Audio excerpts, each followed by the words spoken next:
Well, we are happy to celebrate the month of the deaf during September, during this week. Our goal is for the hearing people to know about the challenges the deaf people face, and secondly, to see the past achievements and see how to alleviate the challenges that are facing the deaf community now through the human rights of the deaf people and people to accept sign language in Namibia nationally, as well as all the deaf in the world to see that, yes, sign language is recognized and we are advocating for that.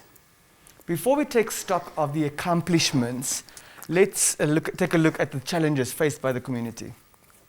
Well, in the past, we continued to advocate for sign language rights. And secondly, we are lobbying and advocating for it to inform the people in the different education sector, because we do not have services for the deaf people. For example, when we advocate for them, the deaf people need to have full access to everything.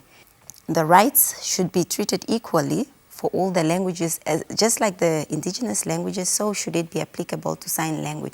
It shouldn't be treated unfairly, but we want equality. But now the problem is when the deaf go to the hospital, for example, there's no interpreter. So they cannot get access or whatever services they need. We need interpreters in Namibia. They're very few and they suffer a lot. So when they're applying for a job, at the interviews, they are not represented through an interpreter and they might not get that job. They lose it. So they suffer because of the interpreters. And then they do not get through the interview, so they do not have access. Which are the key accomplishments?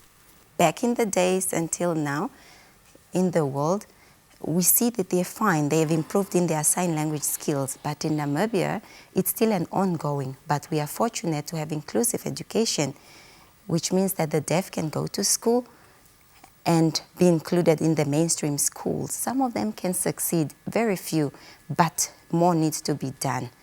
So later, if we have more interpreters, they can have full access to everything, to all services, to houses, to whatever, you name it.